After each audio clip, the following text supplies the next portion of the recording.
What's your name? Jeremiah. How old are you, Jeremiah?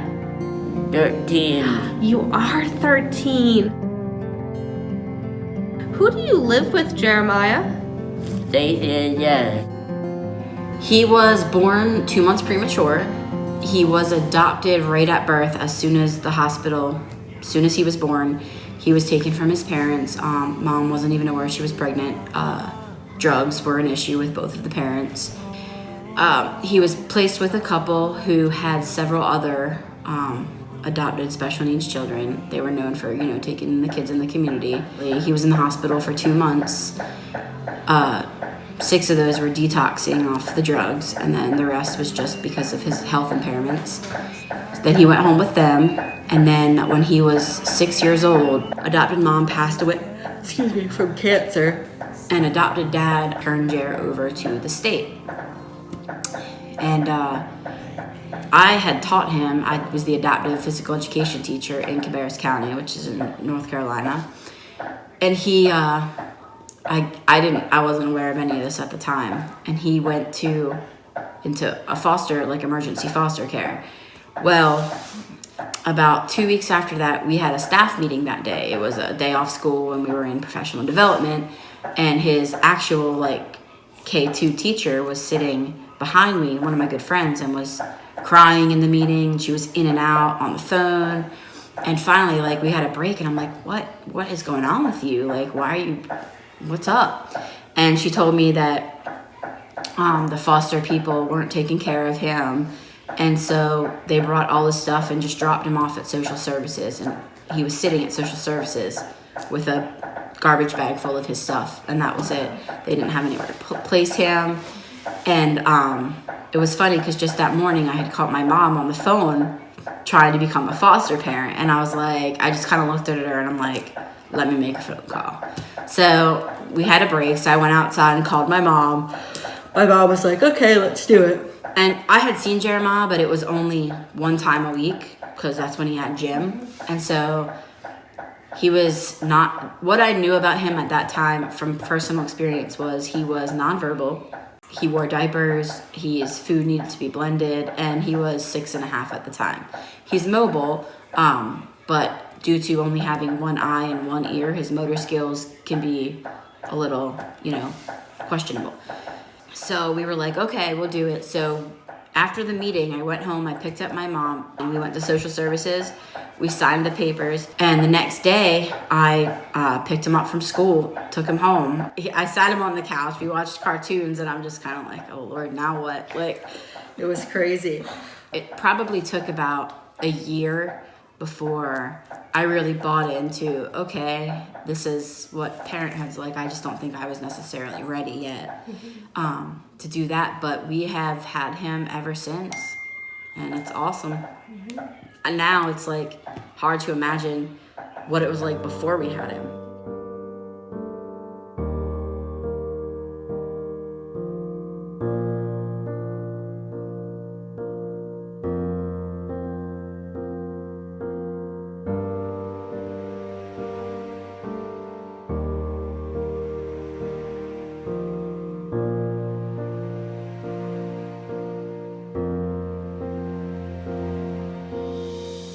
Jeremiah was born without an eye on his left side, no eyeball at all, and an ear. It was just, we called it his little nub. It was just like a little nub. He didn't have an ear canal or anything there.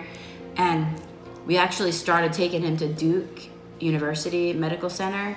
They have world-renowned doctors there. It's amazing. And they ended up taking part of his rib cartilage and constructing him a new ear. It actually, it's on there, it grows with it. It's it's connected, it's his.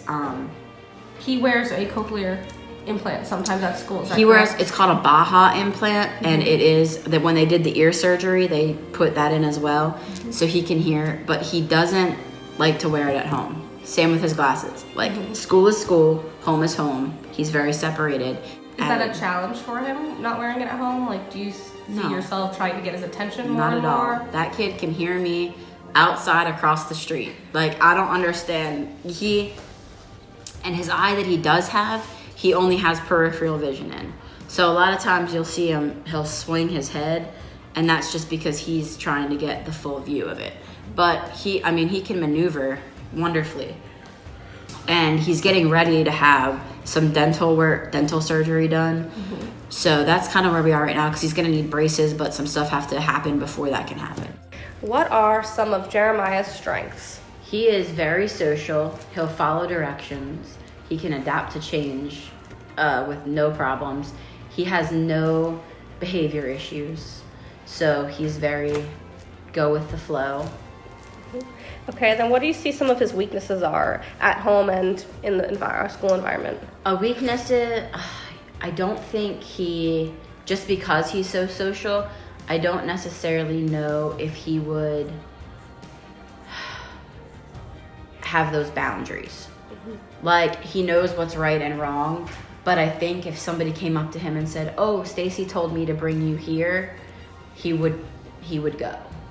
So does he have the concept of like stranger danger, or just because he's so social, that's what would worry you? I think he's a lot like me in the fact that we've never met a stranger. Mm-hmm. Everybody who meets us wants to talk to us. Mm-hmm. We met a lady yesterday in Walmart who just came up and wanted to talk to him and know about him. And then, she whispers in my ear, "Oh, I have a special needs child at home." Mm-hmm. So, and he just loves meeting new people.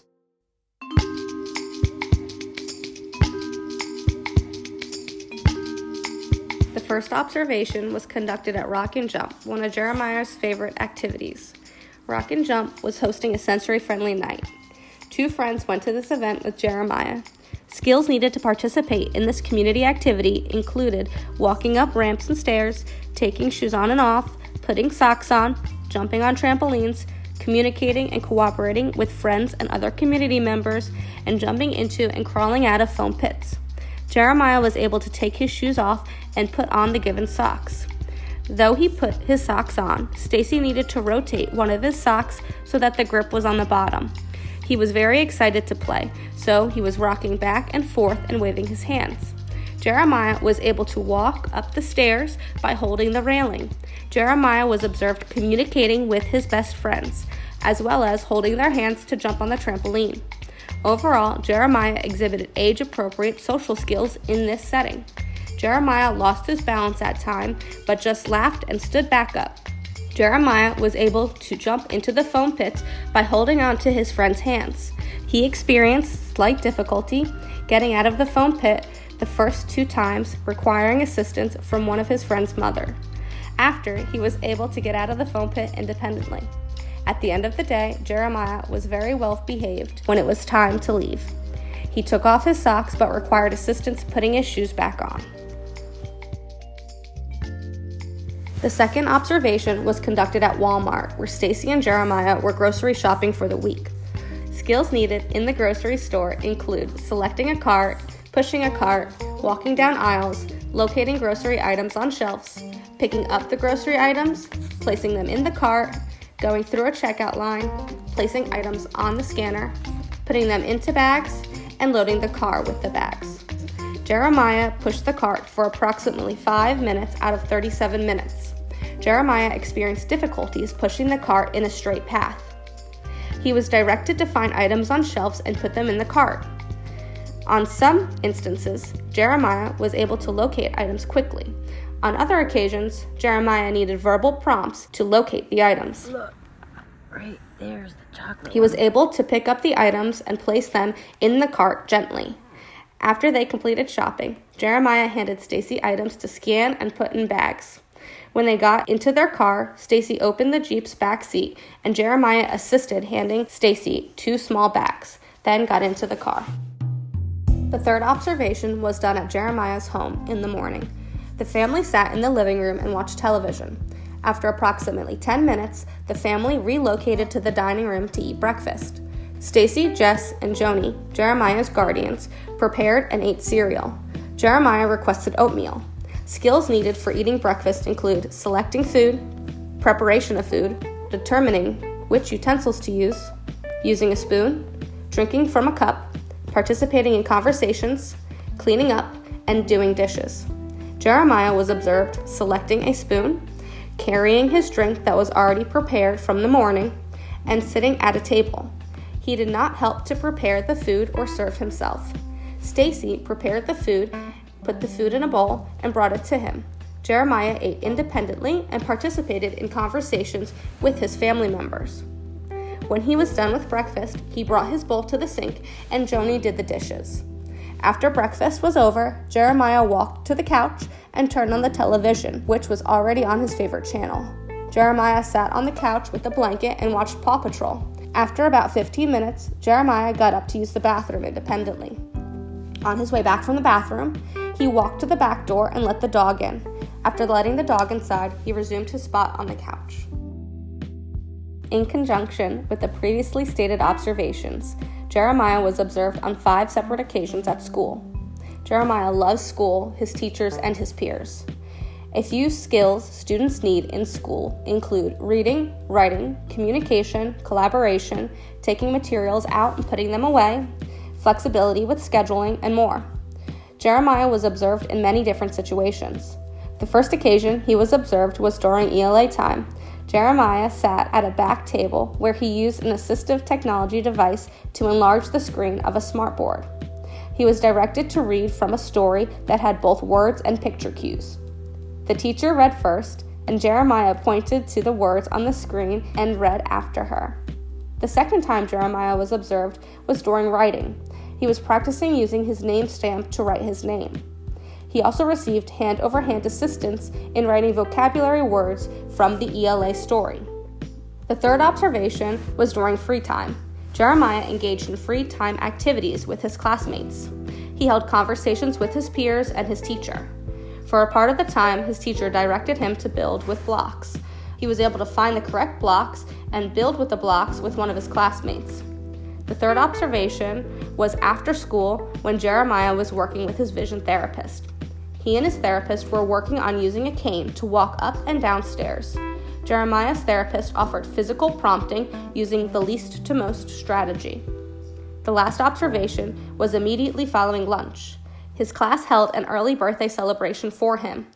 He sang happy birthday to himself.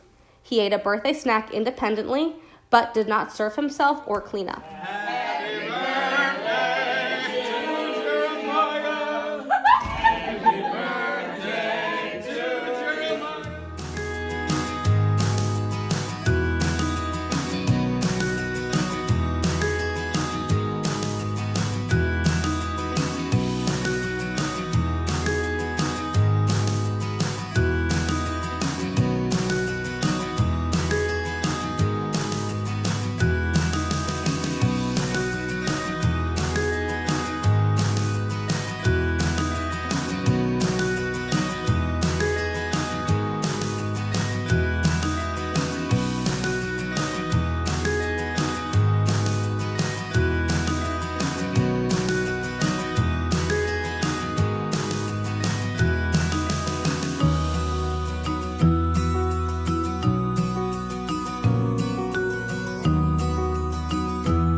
I chose to do my multimedia project on Jeremiah because of my previous encounters with him. He has always been an approachable and joyful child who is excited to be around people. Additionally, Jeremiah is a student who is in the beginning years of the transition process and whom receives a variety of related services.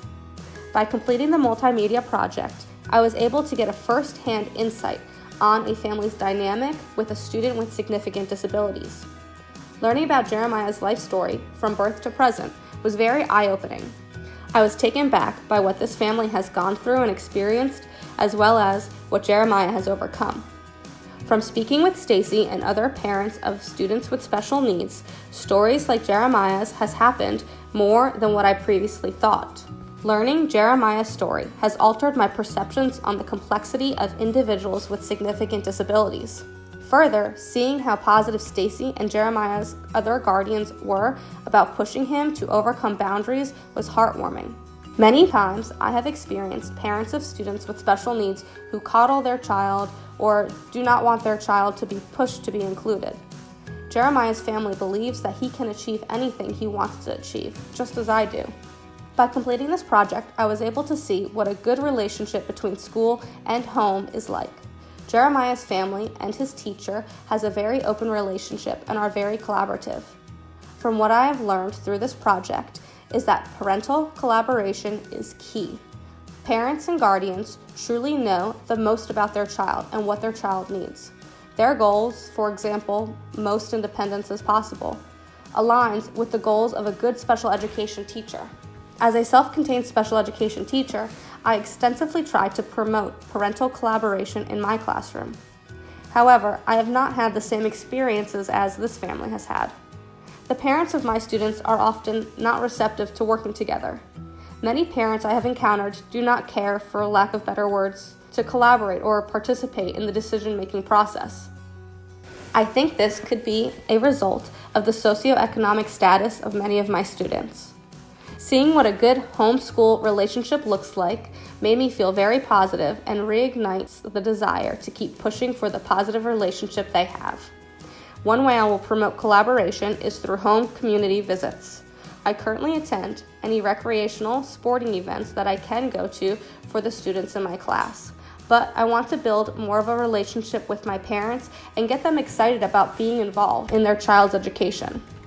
Another thing that I plan to truly begin is person-centered planning for my transition students. I do involve my students and their parents in the transition process, but not to the full extent of person-centered planning. I think that Jeremiah and his family would be very open to being involved in person-centered planning. That would give his teacher better insights of their desires and long-term personal goals for their child. It would also take their collaboration to the next level. I really enjoyed the multimedia project. I gained a whole new picture of what a student with significant disabilities is like. I enjoyed being able to create the relationship I did with this family and see what a good school-home relationship looks like. This project has inspired me to put more drive into learning more about each one of my students and their story to gain a more holistic understanding of their experiences. By doing so, I will be better equipped to make educational decisions, and I will hopefully open the door for more positive parental collaboration.